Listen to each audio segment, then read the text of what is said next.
Oke, selamat ketemu kembali dengan saya Adi Sunyoto. Hari ini kita akan melanjutkan pembahasan salah satu materi tadi statistik yang biasanya sering digunakan dalam pembelajaran statistik, yaitu central tendency ya.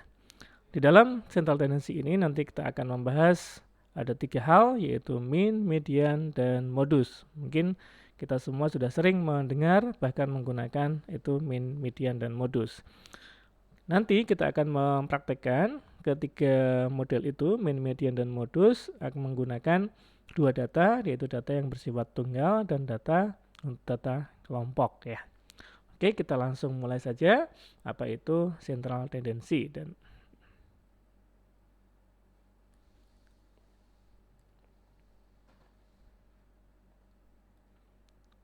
Oke, nanti datanya ini ya kita pakai data bentuknya tunggal dan data yang berbentuk kelompok ya. Data tunggal seperti ini, seperti data biasa di array atau mungkin di matrik. Kalau data dalam bentuk frekuensi, ya sudah ada frekuensinya, sudah ada kelas-kelasnya, sudah ada intervalnya di antara masing-masing kelas. Ini berarti disebut dengan data kelompok ya. Nanti perlakuannya berbeda cara perhitungan antara data yang sudah dikelompokkan dengan data yang masih tunggal. Apa itu central tendency? Adalah sebuah ukuran statistik yang menyatakan satu skor yang mewakili keseluruhan dari distribusi skor atau penilaian yang sedang kita teliti. Jadi, menurut Gilbert dan Maitre di situ mengatakan tahun 97 menjelaskan bahwa tendensi sentral merupakan satu bilangan tunggal yang dipergunakan untuk mewakili suatu kelompok data. Jadi hanya satu bilangan tunggal bisa mewakili kelompok data ya.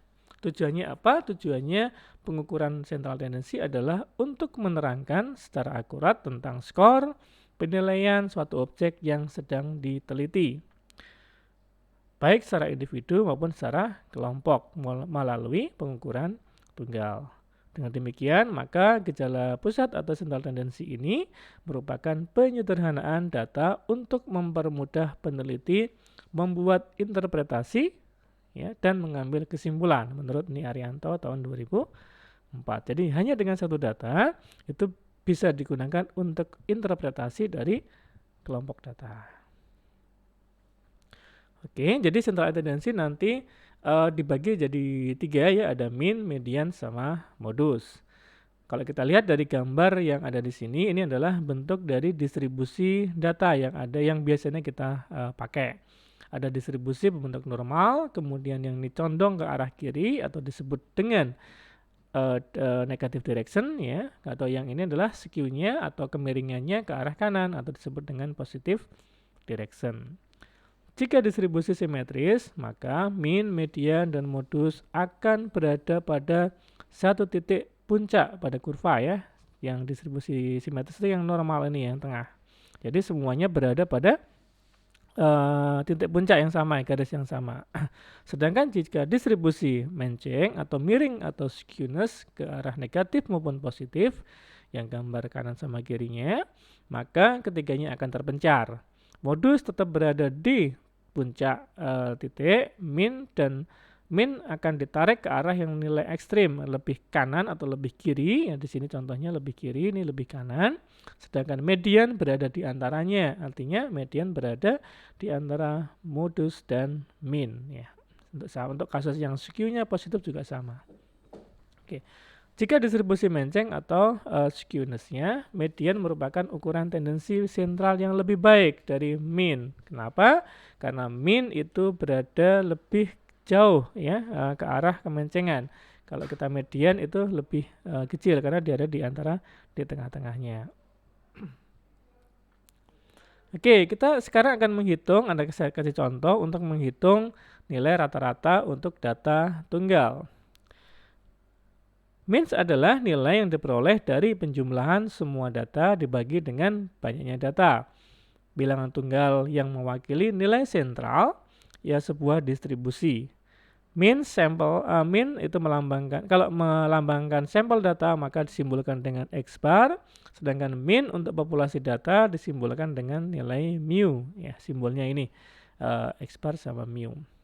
Bagaimana rumus dari means? Cukup simpel, x bar sama dengan 1/n dikalikan dengan nilai x pertama, x2, x3 ditambahkan semuanya sampai x ke n, di mana n itu adalah jumlah datanya, x bar adalah rata-rata, x ke i adalah nilai sampel yang ke i. Atau kalau kita menjadikan lebih simpel lagi simbol matematikanya, yaitu x bar sama dengan 1/n dikalikan sigma dari i sama dengan 1 sampai i sama dengan n. Sigma yang dihitung adalah x ke i ditambahkan ya. Itu. Oke, sekarang kita kasih contoh saja supaya lebih mudah, lebih memahami. Contohnya ada data seperti ini. Ada 172, ada data 167, 180 sampai di sini adalah 170. Oke. Yang perlu kita ketahui adalah sekarang berapa jumlah data yang ada di sini. Di sini kita lihat ada 1 2 3 4 nih. Saya hitungnya ada 10 data. Berarti bagaimana cara merumuskannya? Ya tinggal dikalikan aja. X bar sama dengan 1/10 dikalikan dengan 172 tambah 167 tambah 180 tambah 170. Totalnya masing-masing kalau kita jumlahkan adalah 1701. Sehingga kita tinggal kalikan dengan 1/10 kali 1701 sama dengan 170,1. Nah, sangat simpel ya. Sangat mudah perhitungannya. Ini untuk data yang tunggal. Terus bagaimana untuk data yang berkelompok? Simbolnya, rumusnya adalah x bar sama dengan sigma dari i sama dengan 1 sampai dengan k f ke i dikalikan x ke i dibagi dengan sigma dari i sama dengan 1 dikalikan sampai k sigma dari f ke i ya, dimana x bar adalah nilai hitung dari data rata-rata hitung data kelompok, fi adalah frekuensi data kelas ke i, sedangkan sxi adalah nilai tengah masing-masing kelas ke i. Oke, contohnya gimana? Sini contohnya. Berikut data berat badan mahasiswa statistik. Ada kelasnya ada 1, 2, 3, 4, 5, 6 ya. Kita sudah bahas di distribusi frekuensi ya, bagaimana cara bangun kelas, kemudian bagaimana cara menentukan interval antar kelasnya. Oke, frekuensinya adalah F frekuensi atau FI-nya adalah 3, 4 dan seterusnya. Nah, kalau data seperti ini berapa jumlah datanya? Ya, kita tinggal menjumlahkan aja dari frekuensi ke frekuensinya. Jumlah data di sini berarti mewakili berapa jumlah data yang ada ya. Jumlah frekuensi di sini mewakili jumlah data yang ada. Terus kita solusi ya, kita kerjakan bahwa kita ekstrak nih yang kita variabel yang dibutuhkan. Yang pertama adalah xi, sudah punya ya. Xi-nya berarti apa tadi? Nilai tengah kelas ke i, berarti nilai tengahnya berapa? 151 sampai 155. Nilai tengahnya berarti 153, 156 di antara 156 sampai 160 nilai tengahnya adalah 158. Kemudian F ke I-nya atau frekuensi ke I-nya, frekuensi kelas pertama 3, kedua 4, ketiga 4, kelima keempat ini 5 dan seterusnya ya. Kemudian perkalian antara F ke I dikalikan X ke I berarti F ke I dikali 3 dikalikan X ke I 153 jadinya 459. Kemudian perkalian 4 dikalikan 158 jadi 632 ya. Kemudian kita tinggal memasukkan ke rumus. Apa yang kita cari? Menjumlahkan antara X ke I dikalikan F ke I. Berarti ini kita jumlahkan aja set, gitu jadinya 3458. Kemudian dibagi dengan jumlah frekuensinya. Jumlah frekuensinya adalah jumlah aja ini 21. Jadi kita tinggal masukin ke rumus X bar sama dengan 3458 dibagi dengan 21 sama dengan 164,67. Ya, cukup mudah ya cara perhitungan means untuk data yang berkelompok, walaupun kalau kita bandingkan dengan data tunggal tadi jauh lebih mudah kalau data kita bentuknya adalah data tunggal. Oke, sekarang kita akan melanjutkan ke tema pembahasan berikutnya yaitu median. Apa itu median? Median adalah nilai data observasi yang berada di tengah-tengah urutan data. Ingat, urutan data artinya apa? Berarti data harus kita urutkan dulu sebelum kita mencari mediannya. Sehingga observasi terbagi menjadi dua bagian yang sama ya. Tengah-tengah, berarti kan kanan sama kiri harusnya sama karena dia berada di tengah-tengah. Median merupakan skor yang membagi distribusi frekuensi menjadi dua sama besar 50%. Sekelompok objek yang diteliti terletak di bawah median dan 50%-nya lagi berada di atas median menurut Irianto 2004. Median juga disebut rata-rata letak karena apa? Karena menjadi dasar adalah letak variabelnya bukan nilainya. Jadi posisi letaknya yang dicari ya. Kemudian baru kita cari berapa di letak itu nilainya berapa. Itu prinsip dari median. Oke.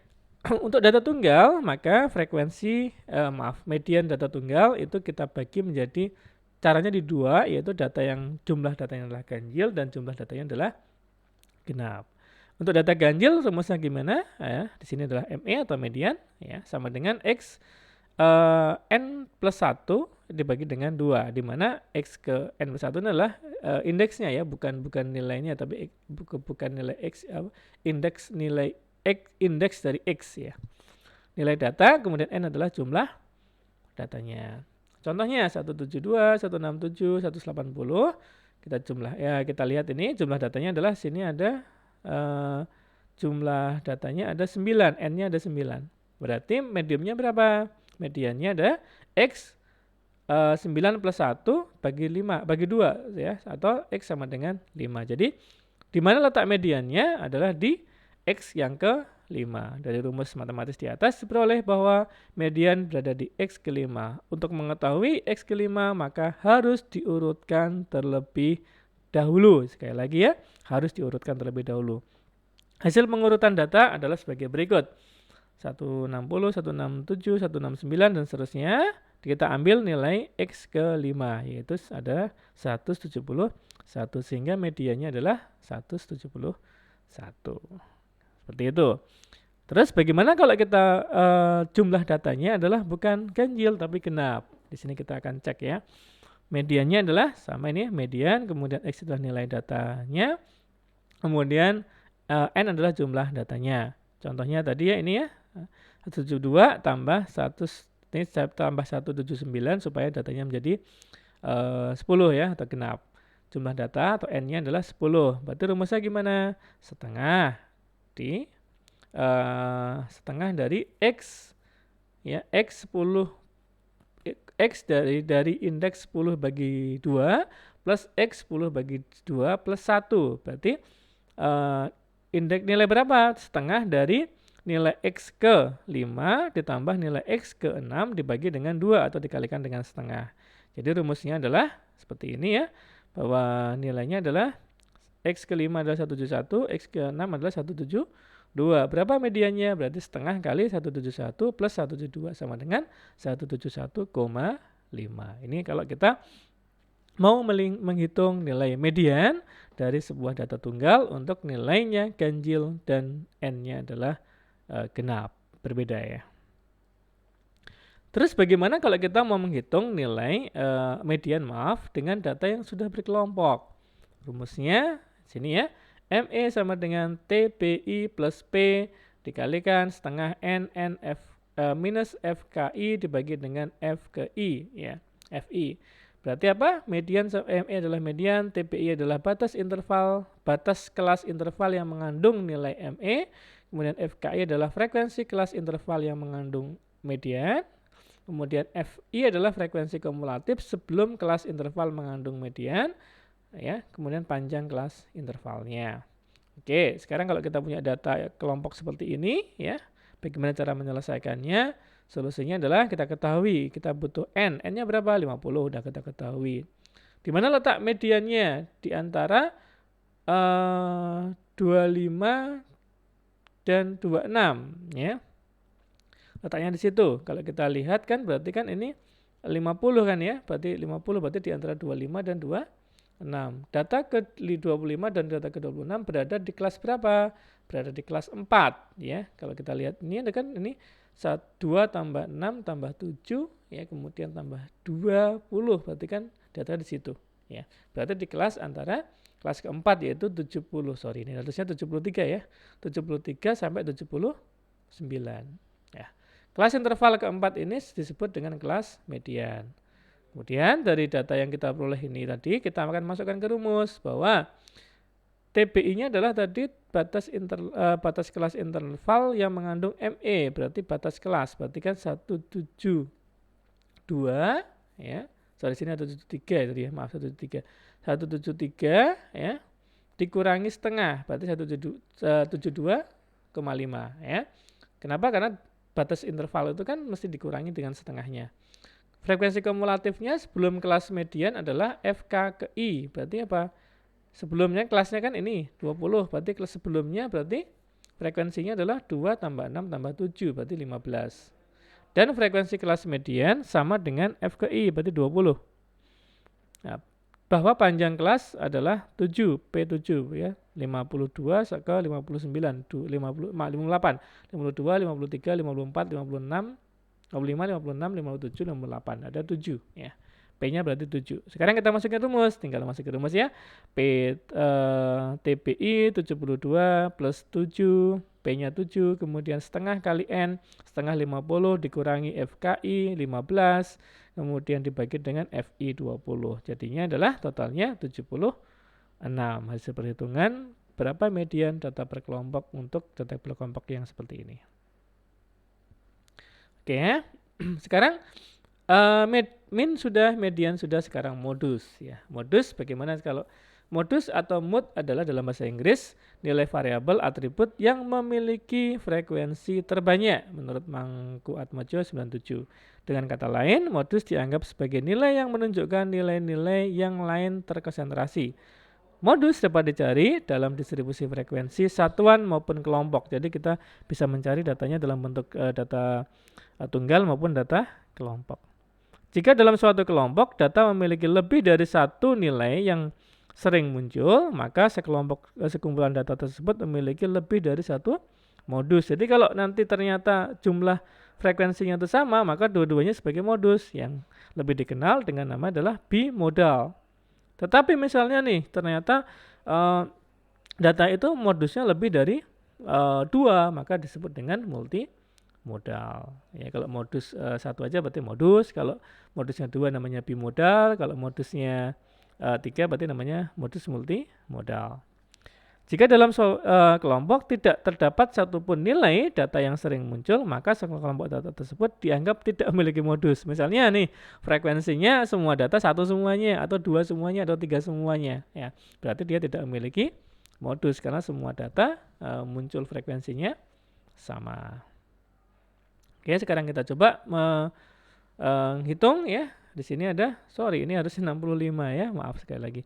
Diketahui dengan data sebagai berikut 65, 70, 90 dan seterusnya. Ya, di sini berarti kita hitung frekuensinya, angkanya berapa, kemudian frekuensinya berapa. Ya, kalau kita 65 nih harusnya, maaf. 65 itu 1, 70 itu 2, 90 itu 1 dan seterusnya. Berapa modusnya yang memiliki frekuensi paling banyak? Berapa? Yaitu 70. Simpel ya. Oke. Sekarang bagaimana kalau datanya berkelompok? Ya, kalau data berkelompok nanti menghitungnya adalah rumusnya seperti ini. MO sama dengan TPI plus P dikalikan BI dibagi dengan B2 plus B1. MO adalah modus, TBI adalah bahwa batas nilai kelas interval dengan frekuensi terbanyak, P adalah panjang kelas interval, B1 adalah frekuensi atau FM kelas modus dikurangi frekuensi kelas sebelumnya, sedangkan B2 adalah frekuensi kelas modus dikurangi frekuensi kelas sesudahnya. Oke, kita contohkan satu data aja, yang satu tabel frekuensi di sini. Ya, di sini ada 1, 2, 3, 4, 5, 6, 7 kelas dengan interval yang ada di sini 51 sampai 55. FI-nya adalah frekuensinya adalah 5, 6, 5, 14, 27 dan seterusnya. Oke, dari tabel di atas kita bisa mengetahui bahwa modus terletak pada interval ke-4, yaitu antara 66 sampai 70. Kenapa? Ya kita cari aja nilai paling nilai tengahnya 81 dibagi dengan 2 ya. Oke. Kemudian di situ ada 67 sampai 66 sampai 70, berarti kelas tersebut memiliki frekuensi 27 ya, 27. Batas bawah kelas tersebut berarti B sama dengan dikurangi setengahnya 65,5. Kemudian frekuensi kelas sebelumnya adalah di bawah frekuensi 27 adalah 14 ya. Kemudian frekuensi sesudahnya adalah 21. Ya, atau B2-nya, B1-nya adalah 14, B2-nya adalah 21. Panjang kelasnya berapa? P5. P sama dengan 5. Ya 51 sampai 55. intervalnya ada 5 ya. Berarti B1-nya adalah tadi udah kita hitung ya. B1-nya adalah FM kurangi FM min 1. Berarti 27 dikurangi 14. B2-nya adalah 27 dikurangi 21, 6 ya. Dan 13 segini 6. Selanjutnya kita tinggal masukin rumus ya. Pertama adalah MO sama dengan TB ke I plus P dan seterusnya ya. Jadinya 65,5 plus 5 dikalikan 13 dibagi dengan 13 plus 6. Jadinya adalah totalnya 68,92. Itu tadi bagaimana cara menghitung modus untuk data yang berkelompok. Oke. Baiklah teman-teman, kalau pengen latihan, di sini ada latihan nih.